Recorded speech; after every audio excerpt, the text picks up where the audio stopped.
Wesley sat in a cramped studio apartment in Da Nang, Vietnam, staring at the ceiling fan that barely moved the humid air. He lost $540,000 in Thailand. His wife, his son, or what he thought was his son, 12 years of his life. And the worst part? He handed it all over willingly, ignored every warning sign, and convinced himself it was love. 12 years.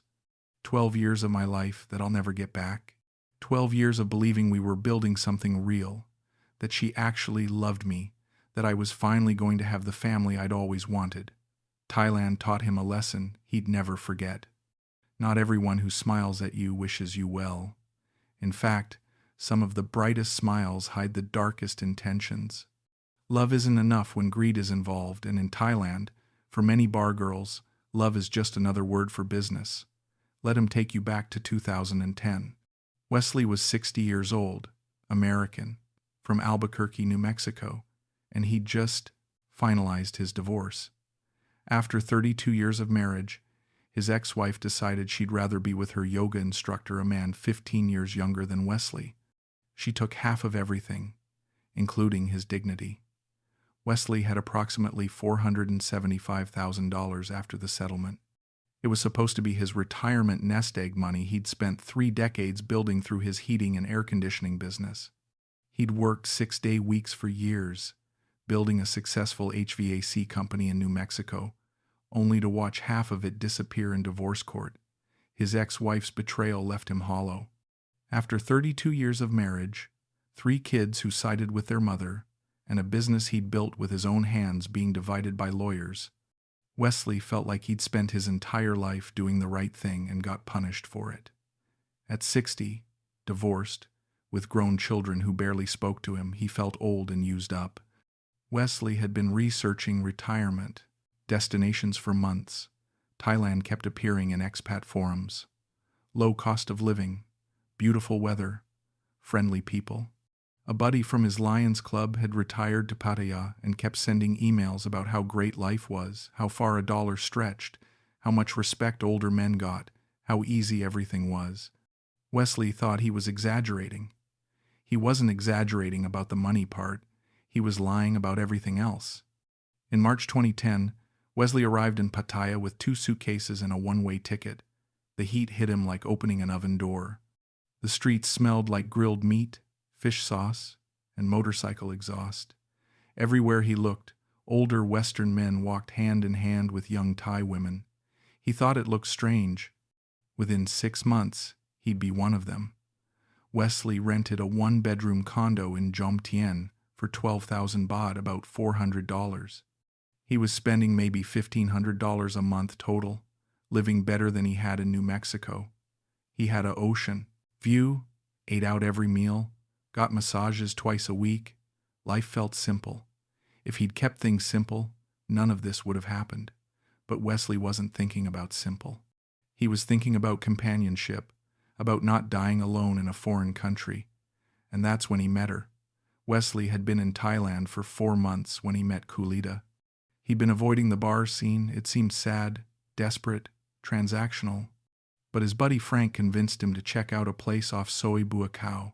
Just have a beer, relax. Nobody's gonna bite you, Frank said. Wesley figured one night wouldn't hurt.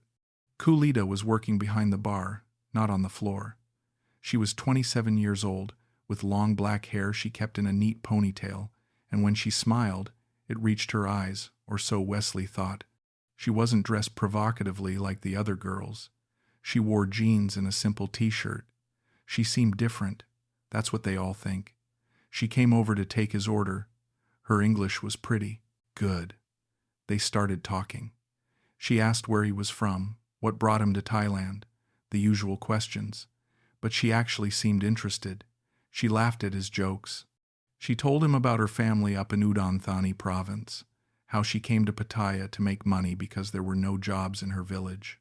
Within 30 minutes, she told him her story. She was from a poor farming village. Her father had died 2 years ago. Her mother was sick, diabetes, high blood pressure. She had a younger brother still in school. She'd come to Pattaya because she could make in 1 month what would take 6 months in Isan. She said she sent most of her money home. She had a 6-year-old daughter from a previous relationship the Thai boyfriend had left when the baby was born. Wesley felt something shift in his chest. This woman was working in a bar, supporting her entire family, raising a kid alone. Kulita wasn't like the other girls laughing too loud and sitting on men's laps. She seemed genuine, hard-working, trapped by circumstances. Wesley thought he could help her. He thought he could save her. I know what you're thinking. Old American guy meets young bar worker, thinks she's different, thinks he's special. But with Kulita, it felt different. She didn't ask me for anything that first night. She gave me her line ID and said, "If you want to talk sometime, okay. If not, okay too." I thought that showed class. I thought it meant she wasn't just after money. I was already fooling myself. The first transaction happened 3 days later. They'd been messaging back and forth. She mentioned her daughter needed school supplies, uniforms, books, shoes. It was 3,000 baht, about $90. Wesley sent it without hesitation. She sent him photos of her daughter in the new uniform. He felt good about it. He felt like he was doing something meaningful. But there was a small inconsistency Wesley noticed but ignored. When she talked about her ex, she always changed the subject quickly. When he asked if the father helped with their daughter, she got vague. "He's not around," she'd say. "No good, man." Wesley should have pressed. He didn't want to be rude. That reluctance to seem rude cost him everything. Over the next 2 months, they became a couple. Wesley paid her 25,000 baht a month, about $750, so she could quit the bar. They'd meet almost every day. She introduced him to her daughter, a sweet kid named Fa. They went to the beach, went to dinner, acted like a family. Wesley hadn't felt this way in years, needed, important, like he mattered to someone. Wesley thought he'd found a second chance at life. He was wrong. Over the next 6 months, life felt like a dream. Wesley would wake up, meet Kulita for breakfast, spend the day together, beach, shopping, whatever she wanted. She'd cook for him sometimes at his condo. Her daughter started calling him Papa Wes. For the first time since his divorce, Wesley felt like he belonged somewhere. His Social Security and a small pension gave him about $3,800 a month. Rent was $400, his own expenses maybe $800. The 25,000 baht to Kulita was another $750. He was saving over $1,000 a month. The numbers worked. He felt stable. Then came the first emergency. Kulita's mother needed medication, insulin, blood pressure pills, 15,000 baht. Wesley didn't want to say no. If he did, what kind of man would that make him? What if her mother died because he was cheap? He sent it. Looking back, this was the pattern establishing itself. Every no made him feel guilty. Every yes made him feel like a hero. The guilt cost less than the heroism felt good. In November 2010, after 9 months together, Kulita's family started asking when they'd get married. Thai culture, she explained. Her family was traditional. People in her village were gossiping. She'd cry sometimes, saying she felt like his gik, his mistress, not his real girlfriend. Wesley hadn't planned on marriage so fast, but he also didn't want to lose her. Then came Sinsot. Kulita's family wanted 300,000 baht, about $9,000. Wesley was shocked. That was a year's worth of his savings, Kulita cried. Her mother wouldn't approve the marriage without it. It was about face, about showing the village that Kulita wasn't just running away with some foreigner. After 2 weeks of tension, they negotiated down to 200,000 baht, $6,000. Wesley agreed. What he didn't know was that a quarter of that would actually go to her mother. The rest would disappear. In January 2011, they married in Udon Thani. The ceremony was in Kulita's village, a traditional Buddhist ceremony with monks. The whole village invited, roasted pigs, whiskey flowing. The ceremony cost another 60,000 baht, $1,800. Then they did the paperwork at the Amphur office in town. Wesley was officially married under Thai law. They flew back to Pattaya as husband and wife. Wesley did the math on the plane.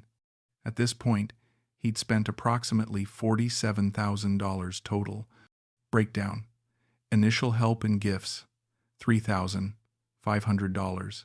Monthly allowances 9 months, $6,750. Sinsot, $6,000 wedding, $1,800 family, emergencies, and extras, $5,200 total, $23,250. Wesley still had about $450,000. He felt comfortable. The wedding was over. The expenses would calm down now. They were married. Things would stabilize. When they got back to Pattaya, things seemed good at first. Kulita moved into Wesley's condo officially. Her daughter Fa stayed with Kulita's mother up in Izan during school term, visited during breaks. Wesley thought marriage would bring them closer, make everything feel more secure. He was wrong. Marriage was just the beginning of the real bleeding. The first year of marriage felt normal. Enough. Routine. They'd wake up, have breakfast, she'd clean while he read news online, they'd go out for lunch, come home, watch Thai TV dramas, eat dinner. Simple life. Wesley and Kulita lived in his one-bedroom Jomtien condo. Rent was 12,000 baht, about $400. His monthly expenses looked like this. Rent, $400. Food and daily expenses, $600. Kulita's allowance, $750. Sending money to her family, $300. Utilities. Internet, MISC, $200. Total, $2,250. His income was $3,800. He was still saving over $1,500 a month. The math still worked. Wesley felt responsible, in control. Kulita was generally pleasant. She'd smile, cook sometimes, join him for dinners out. She was affectionate enough, not passionate, but comfortable. Wesley thought this was what marriage looked like after the honeymoon phase wore off. One day, Kulita saw a gold necklace at a jewelry shop in Central Festival. 2 grams of gold, a simple Buddha pendant. 18,000 baht, about $540. Wesley bought it. It made her happy for 3 days. Then the necklace went into a drawer. But that phrase destroyed him. It's only $500. Because it happened dozens of times. 3 months after the wedding, Kulita's mother fell and needed to go to the hospital. The bill was 30,000 baht. Kulita was crying on the phone with her sister. Wesley asked what was wrong. "My mother might die," she said, tears streaming down her face. Wesley sent the money immediately. It felt like the right thing to do. Her mother recovered quickly. This happened twice more that year, once for her brother's school fees, once for roof repairs on the family house. Each time, 20 to 40,000 baht. Each time, immediate and urgent. Each time, Wesley sent it. One evening, they were at a restaurant with Frank and his Thai girlfriend, Som. Som mentioned she'd just bought a new iPhone. Kulita went quiet. On the walk home, she said, "Frank takes care of Som. You take care of me too, right?" Wesley felt a knot in his stomach. He bought her the iPhone the next day, 23,000 baht. It made him feel inadequate, like he wasn't measuring up to other foreign men. That comparison game is poison. She started going to the salon weekly instead of monthly nails, hair, spa treatments. 1,500 baht every week. Wesley didn't say anything. What was he going to do, tell his wife she couldn't take care of herself? She'd say, "You want me look nice for you, right?" And Wesley would feel like the bad guy. Wesley was lonely. Most of his interactions were with Kulita and occasionally Frank. His kids back home rarely called. He had no hobbies beyond reading and walking on the beach. Kulita had become his entire world. That dependency made every no feel like risking everything. By the end of 2011, 12 months after the wedding, Wesley had spent another $32,000, 47,000, plus 32 was 79,000 total since meeting her. Cumulative spending, $79,000. He was down to $396,000.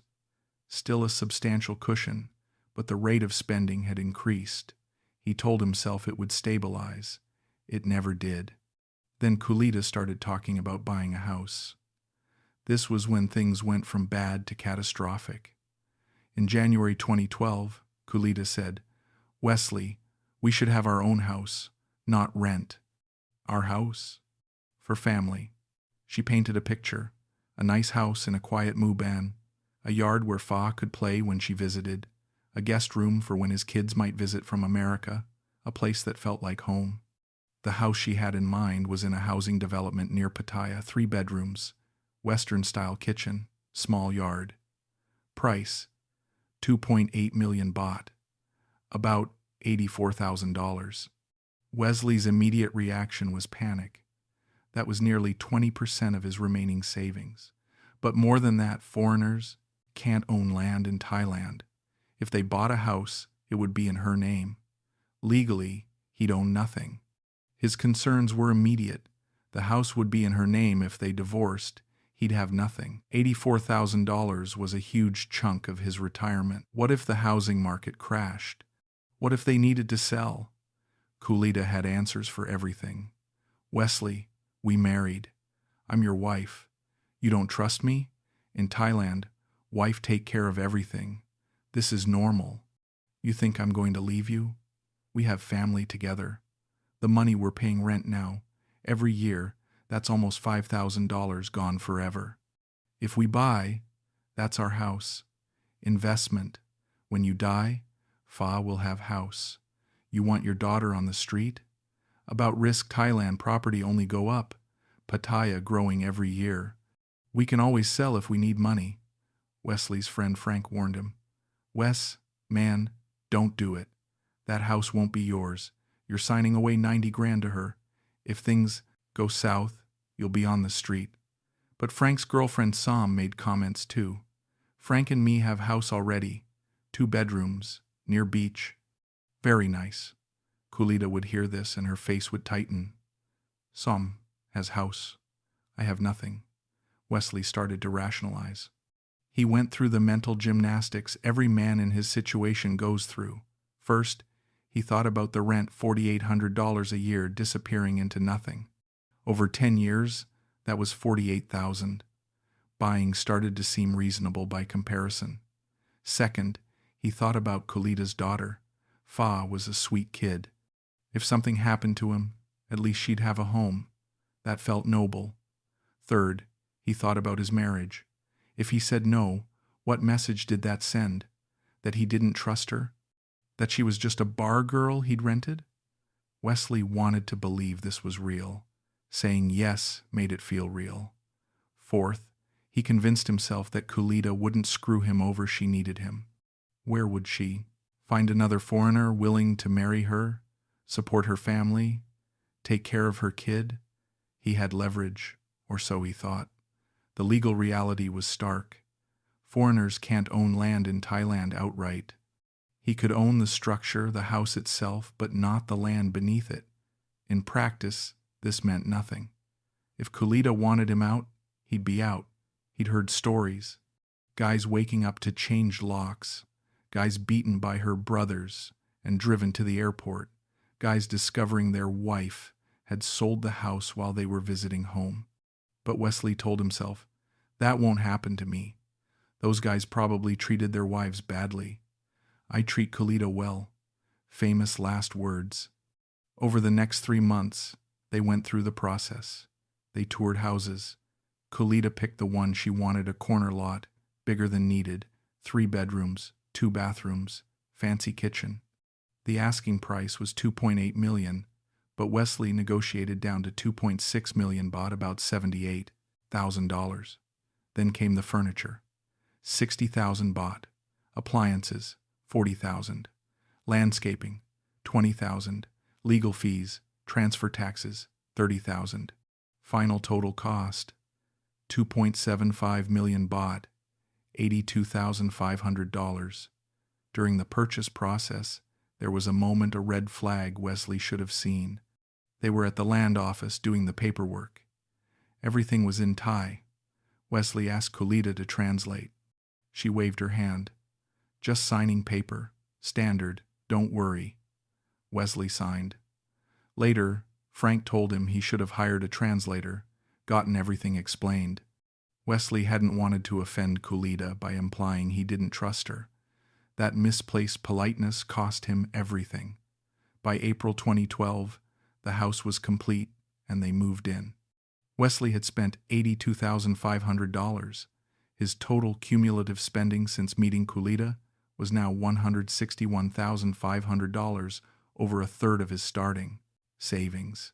He was down to approximately $313,500, about 66% of where he'd started. His monthly expenses hadn't decreased like he'd hoped. No rent was nice, but the house had costs. Electricity bills tripled because Kulita kept the aircon running all day. Water bills, property taxes, maintenance fund fees for the Muban, garden upkeep. His monthly costs actually went up by about $200. When they first moved in, Wesley felt proud. This was his house, well, legally hers, but it felt like theirs. He'd walk around the yard in the morning with his coffee, feeling accomplished. Kulita seemed happy. She invited her sisters to visit, showed off the house, posted photos on Facebook. Wesley thought, this is what I worked for. This is success. He was wrong. The house wasn't the end of the expenses. It was just the beginning of a new phase. By mid-2012, about 6 months after moving into the house, things started to shift. Kulita wanted to start a small business, a Thai massage shop. She said she was bored at home all day. She missed working, missed having her own money. The shop would give her purpose. She found a small storefront on a side street near 3rd Road. Rent was 15,000 baht a month. She needed money for renovation and decorating, massage beds, towels and supplies, business license, and marketing.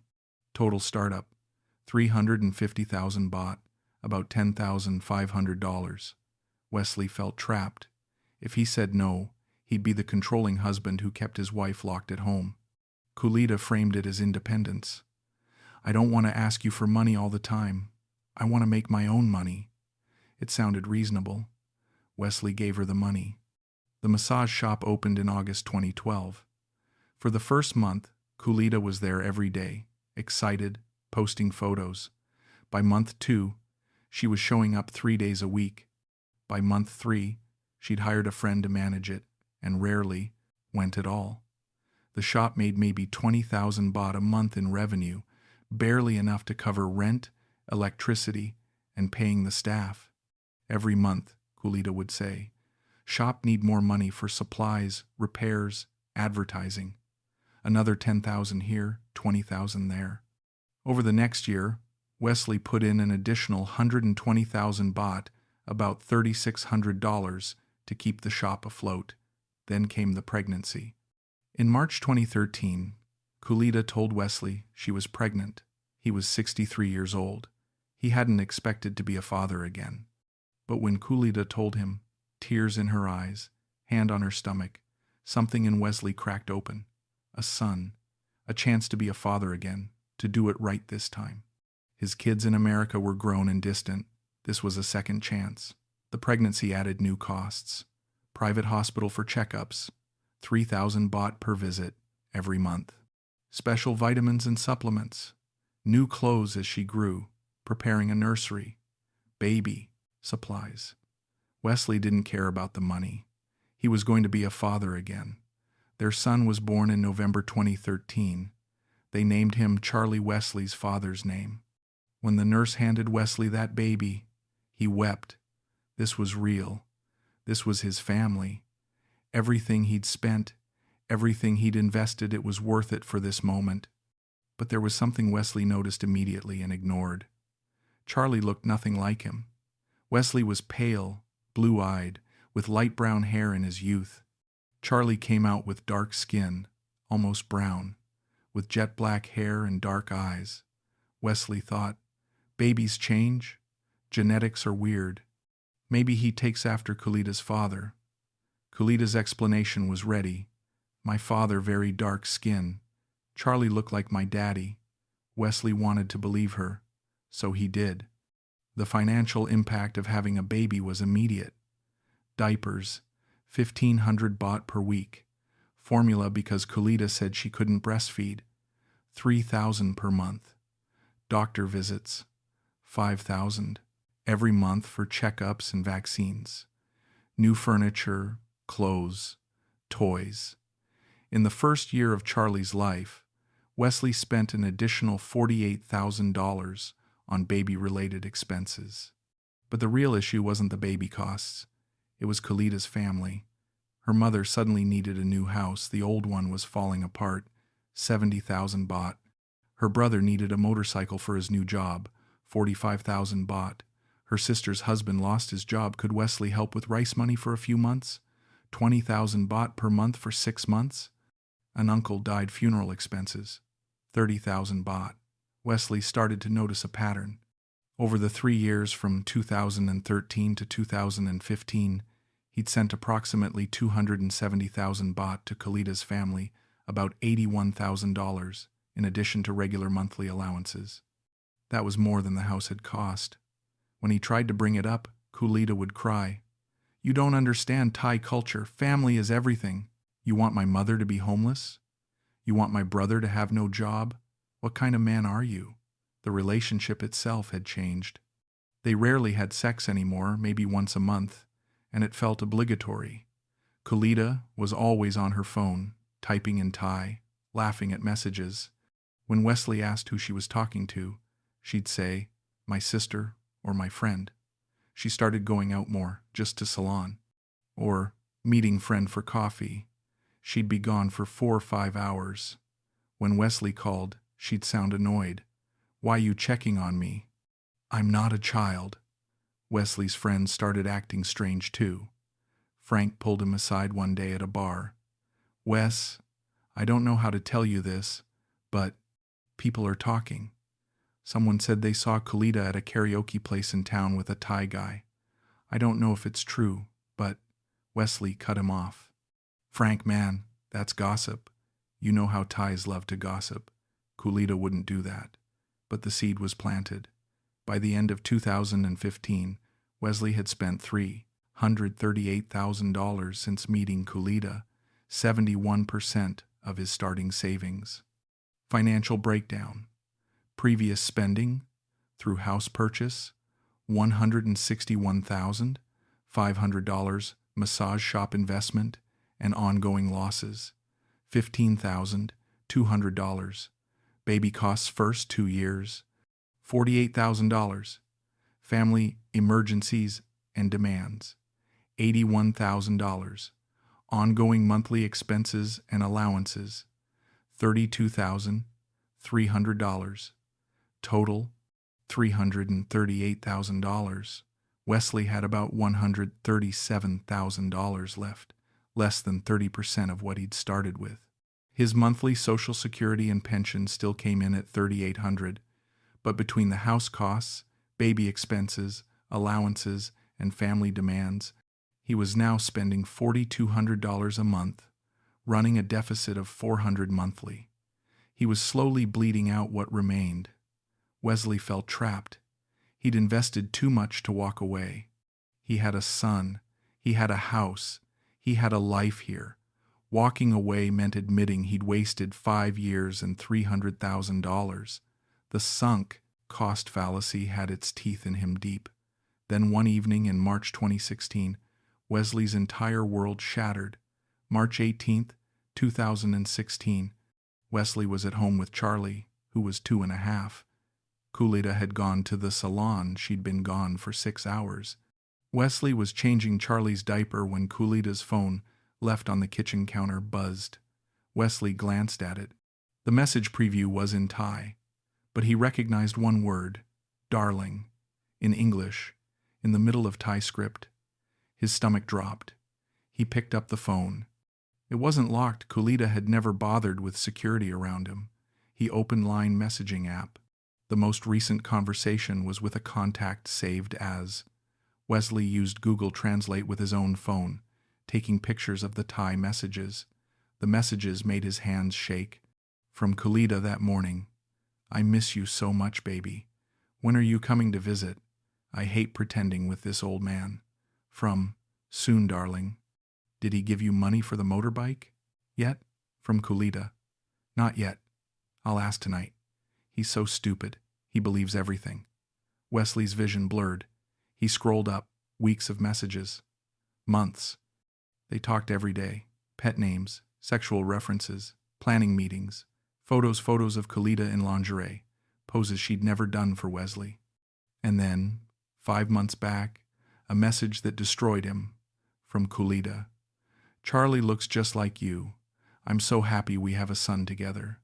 From, our son. Don't let the Farang think too much. Wesley set the phone down carefully. His hands were trembling so badly he thought he might drop it.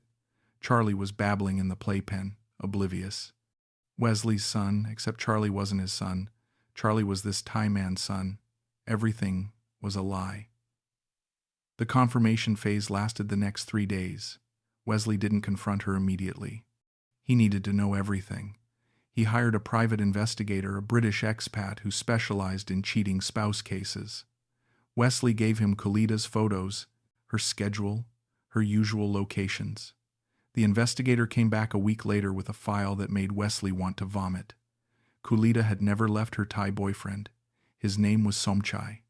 They'd been together for 6 years since before Wesley ever met her. Somchai was 34, a motorcycle taxi driver. He didn't make much money. That's where Wesley came in. Kulita was still working at the bar when she met Wesley. She'd told him she'd quit immediately, but that was a lie. She'd worked there another 6 months, until Wesley's monthly payments made it unnecessary. The house? She and Somchai had picked it out together. The massage shop? Somchai managed it now. Those weren't staff Kulita had hired. It was Somchai and his sister running the place. The money Wesley sent to her family? Some went to her mother. Most went to Somchai. The motorcycle wasn't for Kulita's brother. It was for Somchai. The new house? For her mother? Partially true, but also funded a house Somchai's parents lived in.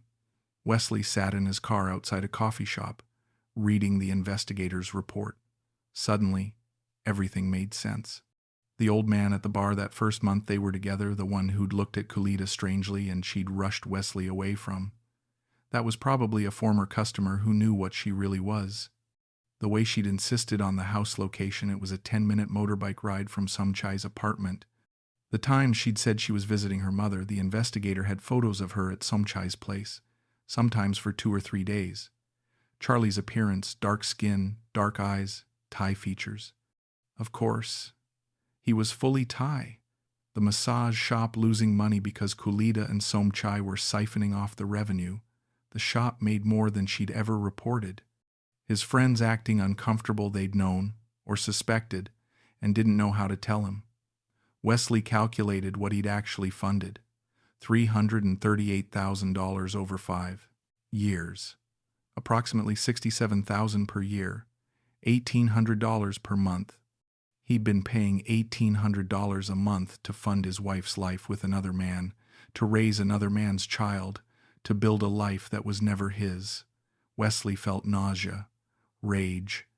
But mostly, he felt humiliation. He was the joke. The stupid Farang, the walking ATM. Everyone knew except him. Bar girls probably laughed about guys like him. This is what they did. This was the business model. He had to decide what to do next. He could confront her quietly, try to negotiate some dignity. He could expose her publicly, make sure everyone knew what she'd done. He could just disappear, pack a bag, and go to the airport, never look back. Or he could stay silent, keep playing the fool, because admitting the truth meant admitting he'd wasted 5 years of his life and $300,000 on a lie so obvious that strangers had seen it coming. Wesley chose confrontation, because if he didn't, he'd never forgive himself. On March 28, 2016, Wesley came home early. Kulita was there, playing with Charlie. He had printed photos from the investigator. He had screenshots of the messages. He was ready. March 28, 2016, 3 p.m. Kulita was on the living room floor with Charlie, stacking blocks. She looked up when Wesley entered, smiled that smile he'd fallen for 6 years ago. You're home early, honey. Wesley didn't smile back. He sat on the couch, placed a manila folder on the coffee table, and said, Kulida, we need to talk about Somchai. Her face went white. The smile disappeared like someone had flipped a switch. She stood up slowly. What are you talking about? Wesley opened the folder, spread the photos across the table. Kulida at Somchai's apartment. Kulida and Somchai at a restaurant. Kulida, Somchai, and Charlie at a park looking like a family. Somchai's hand on her waist, her head on his shoulder.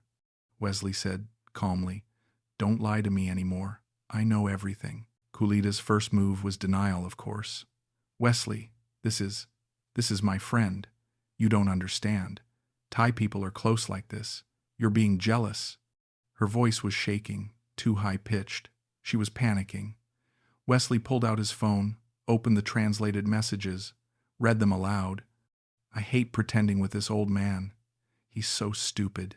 He believes everything. Should I keep reading? Kulida's face hardened. You went through my phone? You have no right. This is privacy. Wesley laughed, a bitter, hollow sound. I have no right? I've spent over $300,000 on you. I've raised another man's child. You're married to me, and you're talking about rights? Kulida tried a different tactic, tears. She sat down, covered her face, started sobbing. Wesley, please. I can explain. I love you. I made mistake. Please don't leave me. It was a performance. Wesley could see it now, the same performance she'd given him dozens of times over the years when she needed money, when she'd been caught in small lies. Wesley stayed cold. Explain, Charlie. Explain why my 2-year-old son looks completely Thai. Explain the message about how he looks just like Somchai. The crying stopped. Kulida looked up, mascara running, but her eyes were different now, harder, calculating. She said, quietly, Okay, you want truth? I tell you truth. The confession came out in pieces, reluctant, like pulling teeth. She'd never stopped seeing Somchai. They'd been together since before Wesley. When she met Wesley, Somchai told her to keep seeing him. Farang have money, Thai man have love. The plan was always to use Wesley for money while maintaining her real life with Somchai. They discussed it openly. Somchai, my real husband. You, my sponsor. Charlie was Somchai's child. She'd gotten pregnant about 3 months into her marriage with Wesley. She'd known immediately whose it was. They'd planned to pass it off as Wesley's. You wanted baby so much. You were so happy. I gave you what you wanted. The money, it had gone exactly where Wesley suspected. Some to her family, yes, but most to Somchai. The motorcycle. Setting up a small food cart business for him. Rent on a second apartment. Kulida and Somchai had been essentially married, living a parallel life funded entirely by Wesley. The shop? We were going to expand it. Make real money. You gave me money for investment. That's business. Wesley asked the questions he needed answered, even though each answer felt like a knife. Why me? Wesley asked. Kulida shrugged. You were nice. You had money. You were lonely. Easy. Did you ever love me? She hesitated, then decided on honesty. No, I tried to like you. You are okay. But no, I love Somchai. Who else knows? Does your family know? Everyone knows. My mother, my sister, my friends, Somchai's family. This is normal in Thailand. Many girls do this. The cold truths were devastating. About love, love doesn't pay bills, Wesley. You. Think I'm going to love old Farang man? You think Thai girl dreams of 60-year-old husband? This is business. About their relationship, you were never my real husband. You were, how to say, my ATM. I'm sorry, but it's true. About money. You gave it. I took it. That's how it works. You think I'm going to say no? You wanted to feel like big man, like hero. I let you feel that way. You paid for the feeling. About the future. I'm going to keep this house. Charlie will grow up here. You can leave. I don't care. Find another girl. Up to you. Wesley felt like he was watching this from outside his body. The woman he'd married, the mother of his son, the person he'd built a life with, she was a stranger. No, worse than a stranger. She was a predator who'd seen him coming from a mile away. Wesley's reaction came in waves. First, anger. He wanted to scream, to break something, to hurt her the way she'd hurt him. He stood up, fists clenched, and Kulida's eyes widened with fear, but he stopped himself. What would that accomplish? He'd end up in a Thai jail. The Thai police wouldn't care about a Farang's broken heart. Then came devastation. He sat back down, put his head in his hands. 5 years. 5 years of his life, believing this was real. 5 years of making plans, building dreams. Charlie, a little boy who called him Papa, wasn't his son. Wesley had changed his diapers, walked him to sleep, taught him to count in English, and none of it mattered. Charlie was Somchai's son. Kulida was Somchai's woman. Wesley was the fool who'd paid for it all. Finally, self-hatred, because everyone had seen this except him. Frank had warned him. The guys at the bar had joked about it, getting rinsed by his Pattaya princess. Wesley had defended Kulida. He'd argued with anyone who questioned her. He'd been so desperate to believe this was real that he'd ignored every obvious sign. He'd done this to himself. The aftermath was quick. Kulida stood up, wiped her eyes, and said, "I'm going to my sister's house. Take Charlie. You can stay here tonight, but tomorrow I want you out." Wesley said, "This is my house. I paid for it." Kulida smiled a cold, triumphant smile. "Check the papers, Wesley. This is my house. You have no rights here. You're just guest. And now you're not welcome anymore." She packed a bag for herself and Charlie. Within 30 minutes, they were gone. Wesley sat in the silent house, the house he'd paid $80,000 for, the house he legally had zero claim to, and tried to process the complete destruction of his life. The legal and financial reality was stark. Everything was in Kulida's name, the house, the shop, even the car they'd bought last year. Wesley had no legal recourse. Foreign men have no property rights in Thailand. The marriage gave him nothing. They could divorce, but the assets would stay with Kulida. She owned everything. Wesley owned nothing. The itemized losses: house, $82,500, irrecoverable, in her name; massage shop, $15,200. She and Somchai own it. Car, $18,000, in her name; furniture and appliances, $12,000. Stays with the house family support payments, $81,000. Mostly went to Somchai baby expenses for another man's child, $48,000. Wedding, sinsat, gifts, allowances, misk, $81,300. Total, unrecoverable, $338,000. Wesley had approximately $137,000 left. That was it. 29% of his retirement savings. He'd lost 71% of his money in 6 years. He was 66 years old. There was no recovering from this. Charlie, the little boy Wesley thought was his son, wasn't his. Wesley had no legal rights to him. Under Thai law, Somchai could be listed as the father if they wanted. Wesley couldn't fight for custody, couldn't demand visitation. He was nobody. The decision came quickly. Wesley had to leave. Staying in Thailand meant being reminded every day of his humiliation. Staying meant running into Kulida and Somchai around town. Staying meant people whispering about him at the expat bars. He couldn't stay.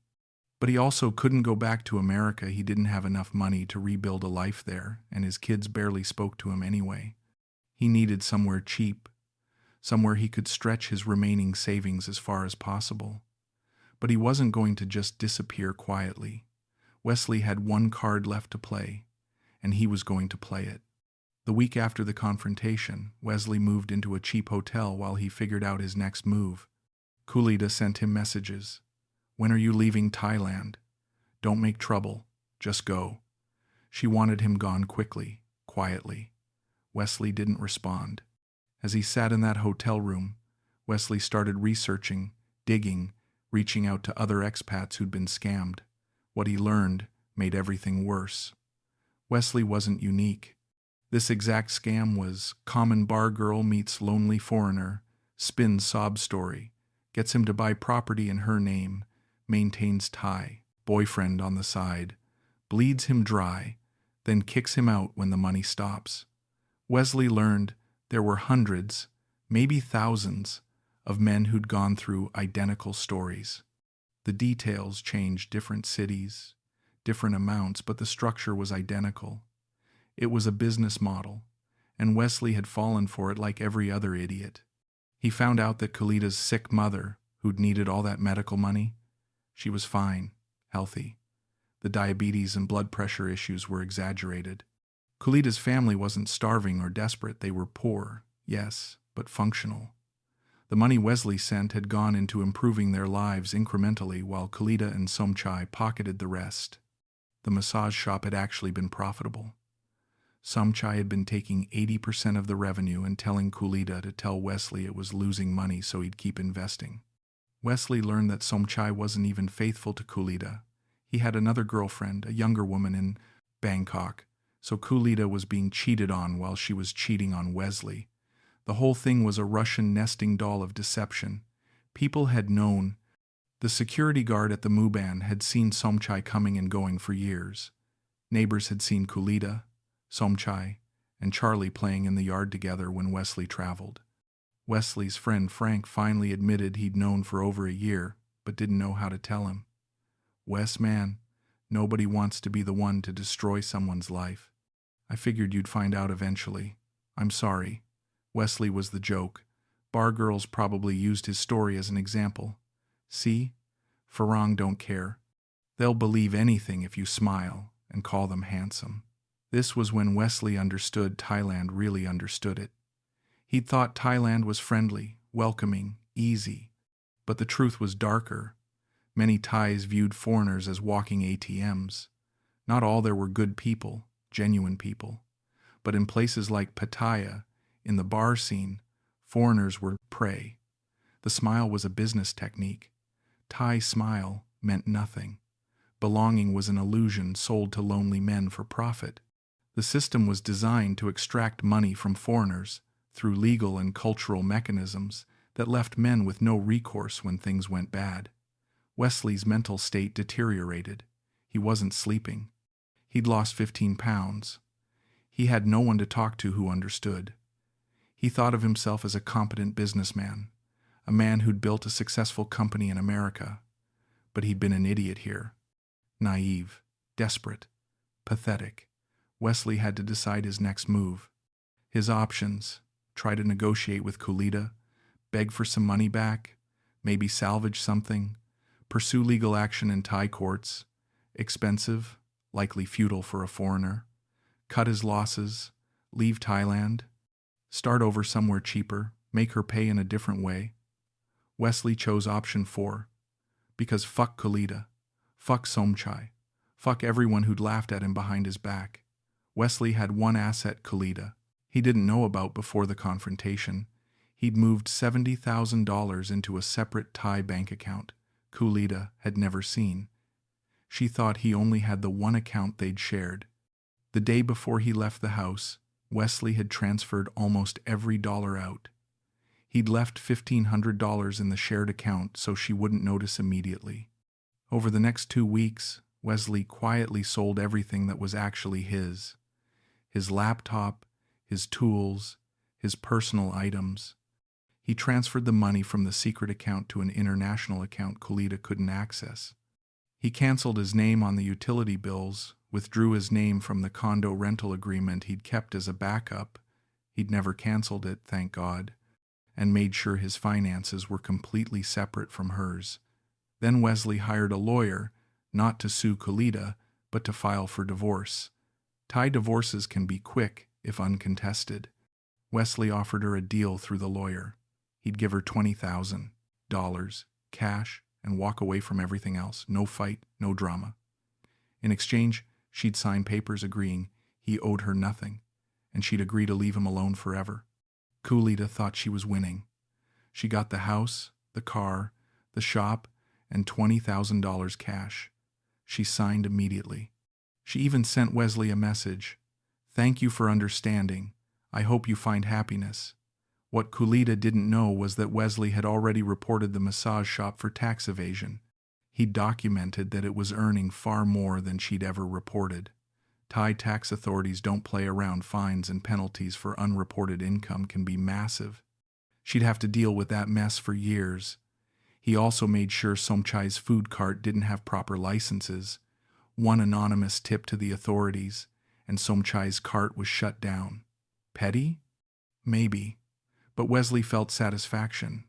Finally, Wesley changed his will. His original will had left everything to Kulita and Charlie. Now, everything would go to a Thai children's charity. Not one baht to Kulita. If something happened to Wesley, she'd get nothing. On April 30th, 2016, Wesley left Thailand. He'd booked a one-way ticket to Da Nang, Vietnam. Cheaper than Thailand, similar climate, and a place where he could rebuild or at least survive. What he didn't know was that leaving would feel like relief and devastation mixed together. Relief to be free of Kulita's lies. Devastation because he'd lost 6 years of his life, over half his retirement savings, and a little boy he'd loved as his son. April 30th, 2016.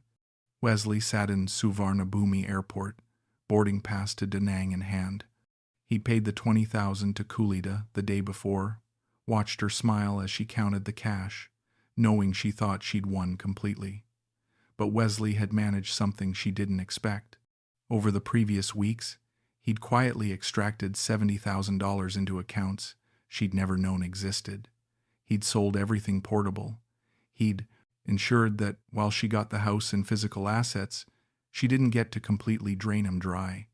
He left her the house worth $80,000, a car worth $18,000, and a massage shop that was about to be investigated for tax fraud. She'd have to spend money defending herself. She'd have to deal with the consequences of cutting corners and lies. Meanwhile, Wesley was escaping with $90,000. Not much for a 66-year-old man, but enough to survive somewhere cheap for the rest of his life if he was careful. As Wesley boarded the plane, he felt a strange mix of emotions. Part of him felt triumphant he'd gotten out, saved some money, made sure she'd face consequences. But mostly, he felt hollow. Victory felt empty when the cost was 6 years of his life and $338,000 spent on a lie. The last time Wesley saw Kulita was through his lawyer's office window. She'd come to sign the final divorce papers. She brought Somchai, with her bold, shameless. Wesley watched from the lawyer's second-floor window as they left, Somchai's arm around her shoulder, both of them laughing about something. Charlie wasn't with them. Wesley would never see Charlie again. Behind in Thailand, Wesley left. House, $82,500 paid, $0 recovered. Car, $18,000 paid, $0 recovered.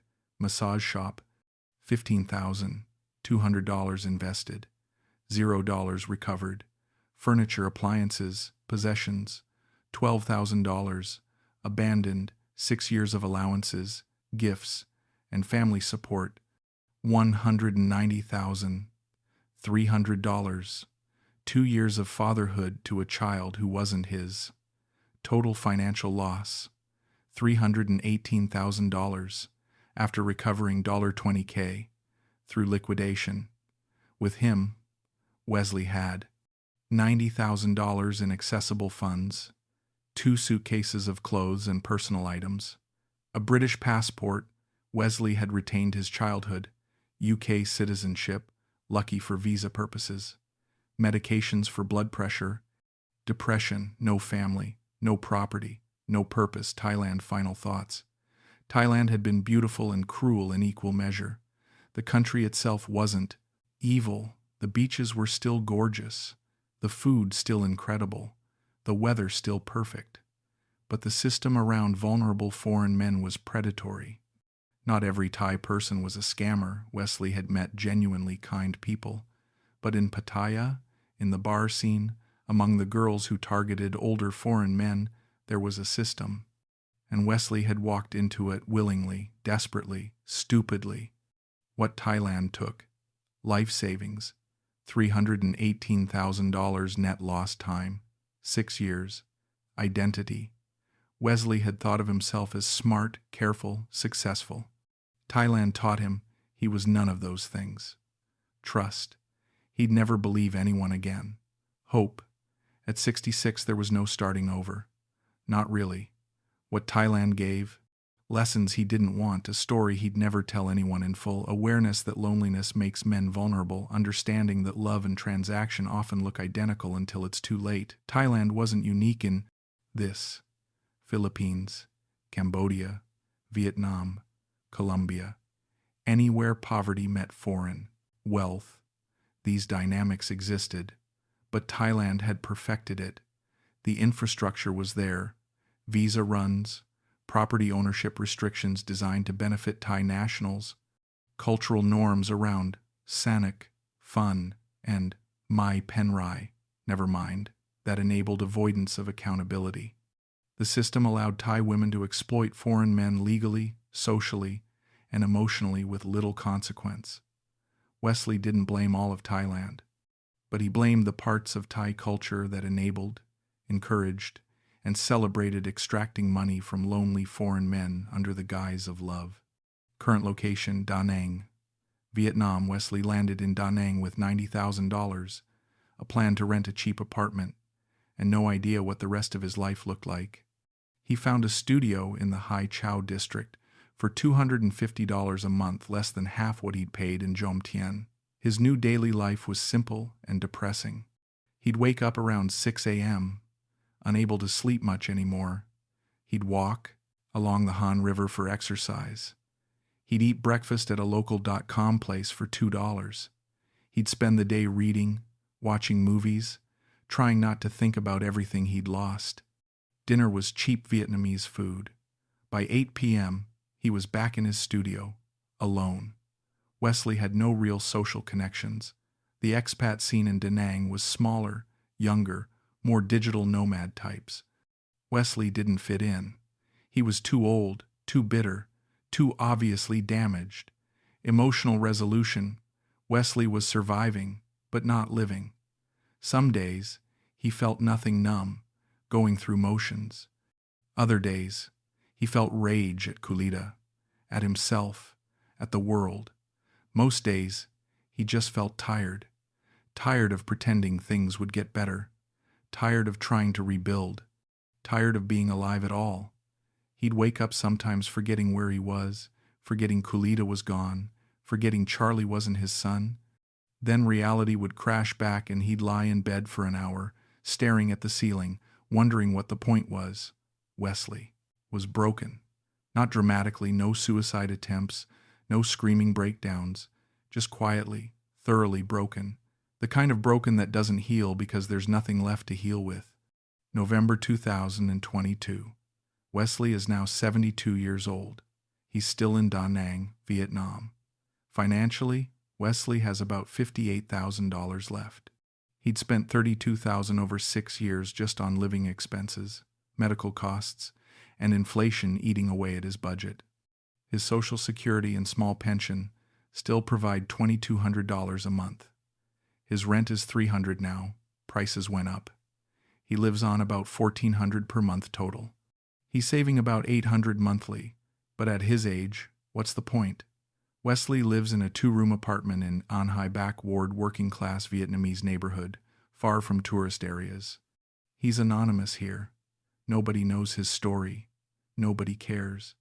Health-wise, Wesley has high blood pressure, type 2 diabetes, and arthritis in his knees. He takes medications daily. He goes to a local Vietnamese clinic, where doctors speak limited English but charge $10 for a consultation. He's aware he's declining. He's 72. He'll be lucky to make it to 80 with his current health trajectory. Wesley has no relationships to speak of. He nods at neighbors, exchanges basic greetings with the woman who runs the noodle shop downstairs. He has no friends. He doesn't want any. What would he even talk about? Emotionally, some days Wesley feels okay. He reads books, watches cooking shows on YouTube, takes his walks. Other days, he thinks about Charlie and feels like someone hollowed him out with a spoon. Most days, he just exists. Not happy, not suicidal, just there. He's accepted this is how his life will end alone, diminished, forgotten. If Wesley could go back, he'd never get on that plane to Thailand. He'd stay in New Mexico, buy a small house, volunteer somewhere, adopt a dog. He'd accept being lonely instead of paying 6 years and $300,000 to pretend he wasn't. But he can't go back. Time only moves forward. And forward, for Wesley, just means more of the same until his heart gives out or his money runs out, whichever comes first. Looking ahead, Wesley has no prospects. He'll keep living in Da Nang until he can't anymore. When his health fails or his money runs out, he'll die here. Maybe someone will notify his kids in America. Maybe they'll care enough to arrange cremation. Maybe not. Wesley tries not to think about it. This is what 6 years in Thailand cost him. This is what love looked like when it was a lie. This is what happens when loneliness makes you stupid. If you're reading this, you're probably considering a move to Thailand, or you're already there and something feels wrong. Good. That feeling is your survival instinct. Here are 7 things Wesley learned the hard way, lessons that cost him $318,000 in 6 years of his life. Lesson: Hashon, never put property in her name. Wesley thought, we're married. She's my wife. Of course the house should be in her name. I can't own land anyway, and she needs security. The truth is that security only goes one direction. The moment you sign property into her name, you own nothing. If she decides you're done, you're out. You'll have no legal recourse, no leverage, no rights. Thai courts don't care about your sob story. Here's what you should do instead. Rent. Always rent. If she insists on buying a house, and you're stupid enough to pay for it, make sure the ownership structure is ironclad. Get a real lawyer, not her brother's friend. Get a lease agreement, giving you lifetime residence rights. Get everything translated and notarized. Or, better yet, don't buy it all. The moment she demands property, walk away. This cost Wesley $82,500. Lesson: #2. If the age gap is 20 plus years, it's not love. Wesley was 60, Kulita was 27. That's a 33-year gap. Wesley told himself age doesn't matter, that she loved him for who he was, that Westerners were more attractive to Thai women. He was lying to himself. Ask yourself honestly, would this woman be with you if you were broke? If you worked at 7-Eleven? If you had no money to give her family? If the answer is no, she's not with you, she's with your wallet. A 27-year-old woman doesn't fall in love with a 60-year-old man because of his personality. She's there because you're funding a life she can't afford otherwise. Wesley believed the fantasy because he was lonely and desperate. Don't make his mistake. Lesson #3. The family emergencies never stop.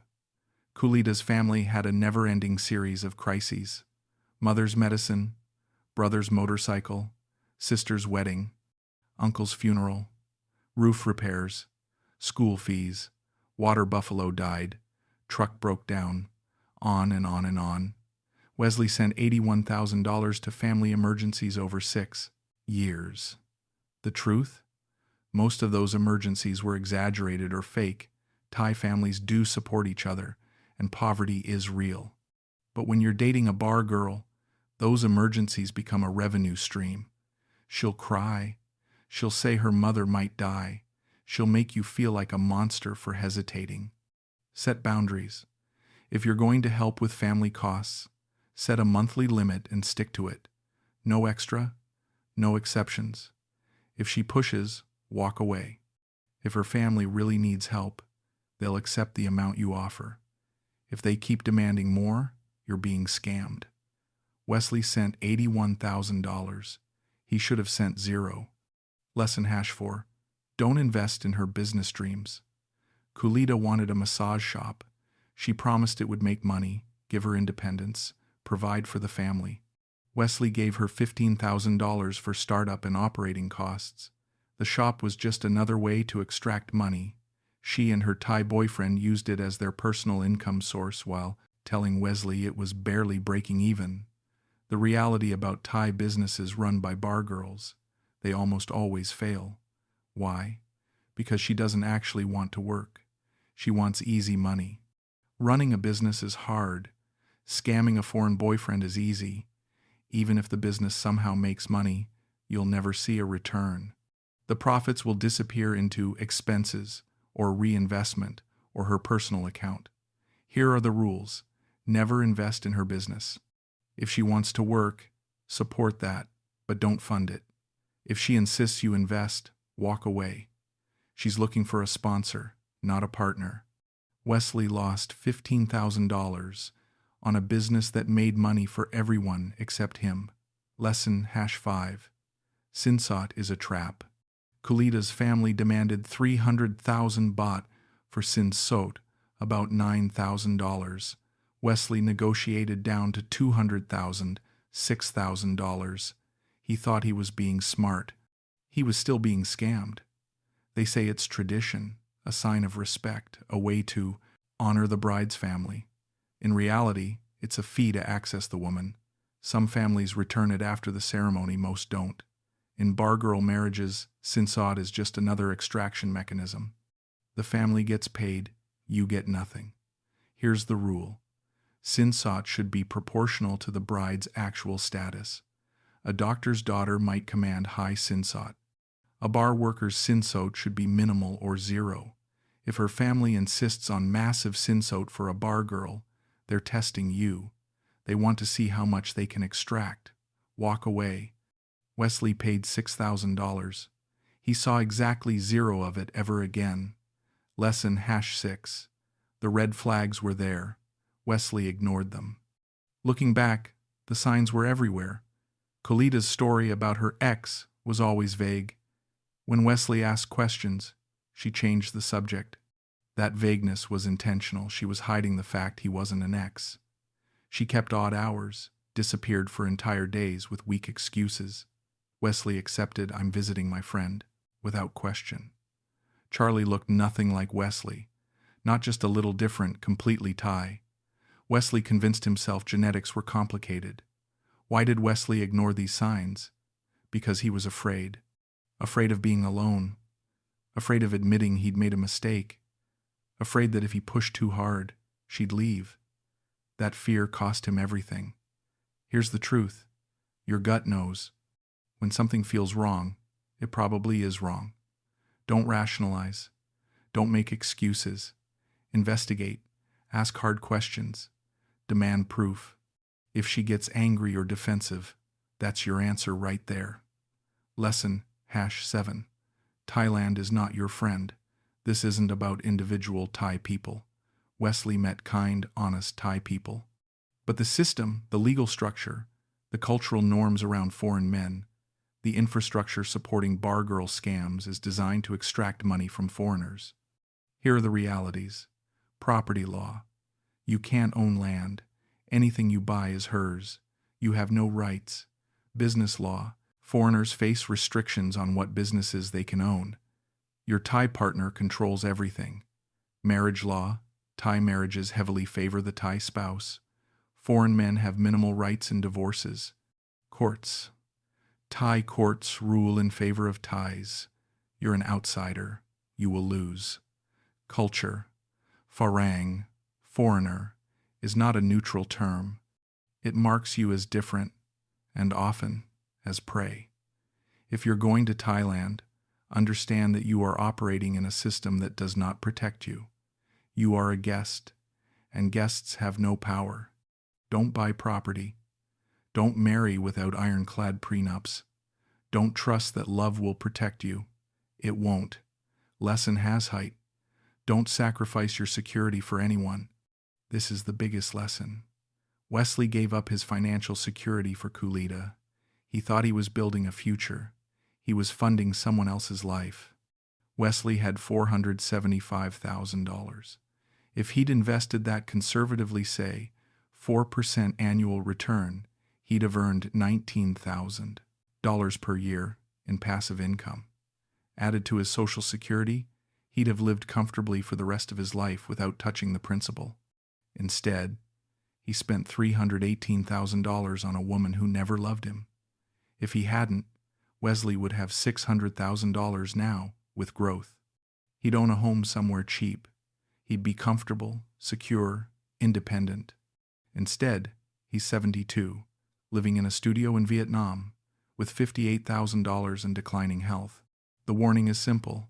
Do not give anyone the power to destroy your financial future. Not your wife, not your girlfriend, not anyone. Set limits. Protect your assets. Keep money in your name, in your accounts, in your country. If she demands access to your money, if she insists on property in her name, if she makes you choose between her and your security, choose your security every time. Because if you don't, you'll end up like Wesley, 72, broke, alone, and full of regrets. These 7 lessons cost Wesley $318,000 and 6 years. He's giving them to you for free. Maybe someone will listen. If you're reading this, you're probably planning a move to Thailand, or you're already there and something feels wrong. Maybe your girlfriend is asking for money for her sick mother. Maybe she wants you to buy a house.